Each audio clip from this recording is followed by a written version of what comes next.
Hello, today I'm starting a new series called Monthly Reads. So every single month I read 3 to 4 books, and I thought it would be a great idea to share them with you as long as they're good.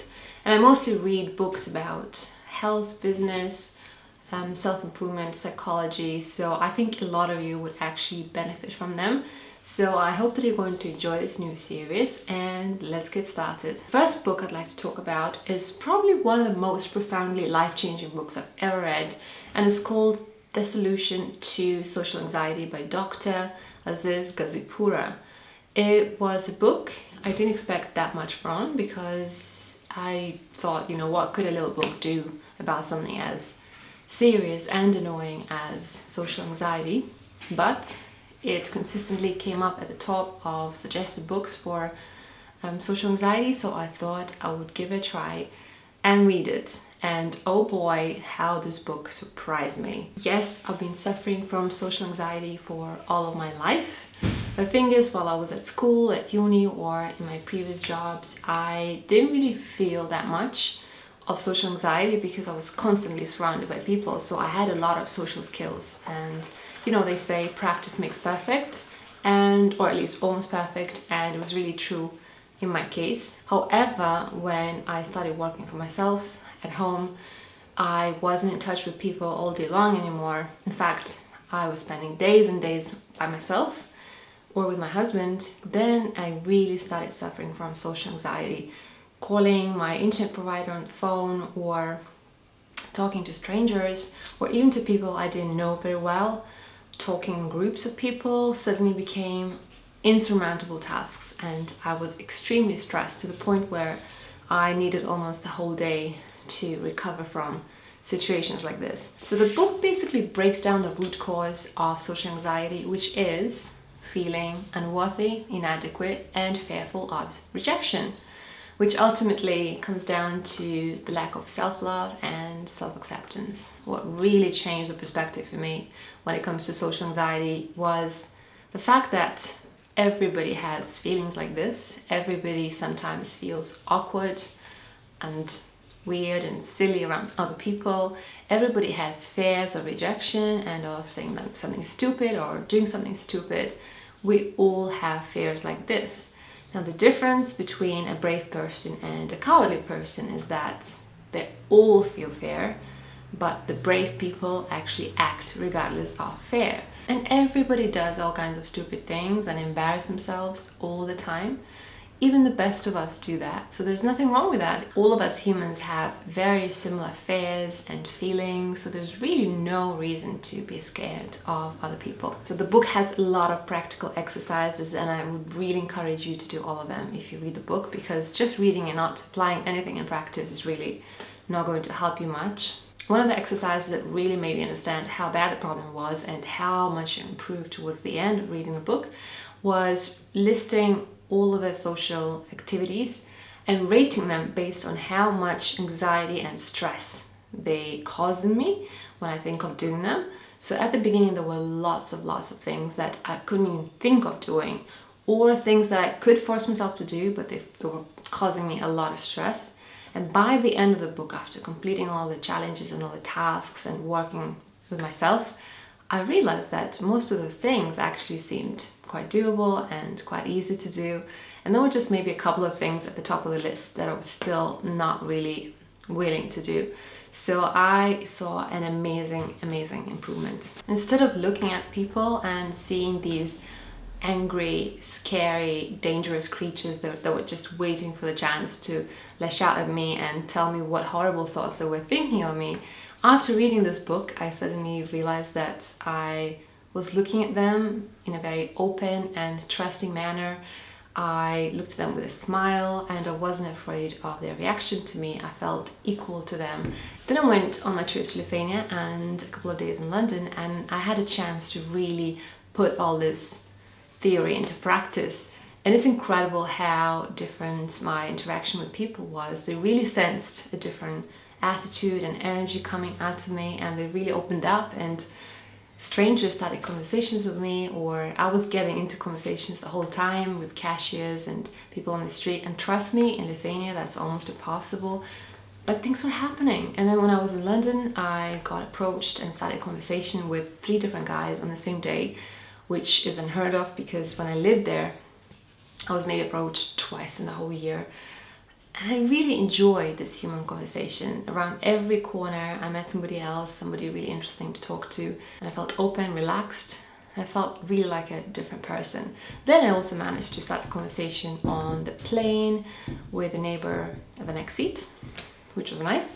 And when I was talking to my family, my parents, my sister, and my really close friends in my country, I also noticed that I was much more myself, much more relaxed. I wasn't trying to impress them in any way or not disappoint them like in the past. In the past, I would all be very, very tense because I would continuously monitor every single word I was saying, every single body language thing. And after reading the book, I was totally relaxed, just enjoying the feeling of being myself, and it was really nice. If you don't suffer from social anxiety yourself, all of this will probably make no sense to you or very little sense.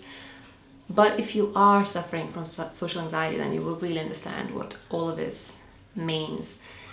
Feeling that you always have to compete with others, that you're always trying to impress others is really awful because you're never really free, you're never really relaxed, you're never really truly happy.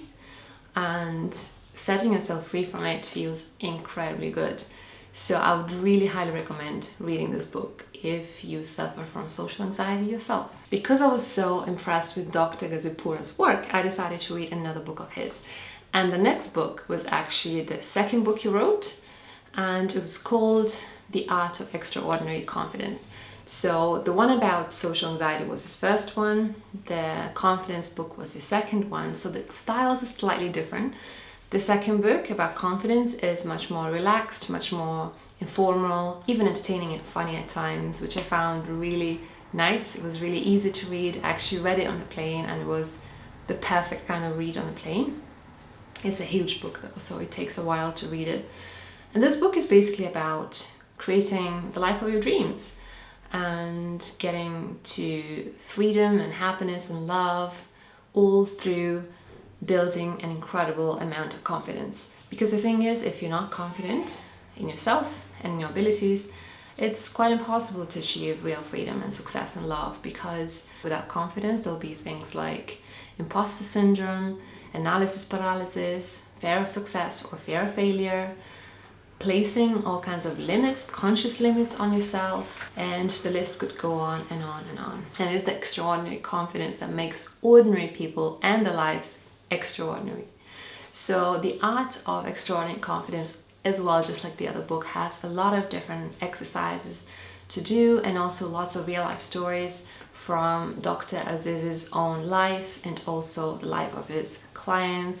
So it's just such a motivating and interesting read. I thoroughly enjoyed it. So if you're suffering from self-doubts and feel that you are continuously self-sabotaging yourself and that your fears are stopping you from achieving the life that you've always dreamed of, I would highly recommend this book. The next book I read in January is also one of the most life-changing books of all time, and it's all about building habits. It's called Mini Habits by Stephen Guise. So if you've been with me for a while, you'll know that I've been very much into building habits for a long time, but I struggle with it a lot. So I build a habit, I stick to it for a month or two, I ride that dopamine high, and then I just burn out every single time. And then I start feeling really inadequate and really disappointed in myself. And then I start wondering, how the hell am I going to change my life in any meaningful way if I can't even stick to a simple, small, damn habit? People really tend to overestimate the strength and power of their motivation and willpower. The problem is that motivation is not constant at all. It changes from day to day, even in the most motivated people in the world. And the problem with willpower is that it's also not constant, it's actually not limitless. So if you use willpower every single day, you're actually depleting your reserves. And the harder the task, the more willpower it requires. And so the more your bank of willpower is going to empty. And that's a dangerous game in the long term, because sooner or later, if you do all of these difficult tasks sheerly by willpower, you're going to deplete it. And that's where the Mini Habits book comes in, because it's all about creating really small habits, stupidly small habits that cost almost no willpower or motivation, that are so easy to start doing that you just start doing them. And then once you start doing them, you feel that you could do more.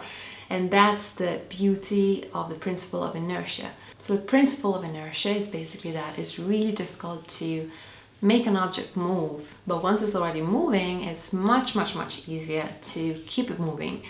So if we come back to habits, if you have to start doing something big, it's going to cost you a lot of willpower and motivation if you have any, and you'll probably procrastinate for a very long time, and you'll get extremely tired mentally by the time you start doing it. However, if your habit or your goal is so little and so effortless that it takes you almost nothing to just start doing it, once you start doing it, it's very likely that you will continue doing it with hardly any willpower at all.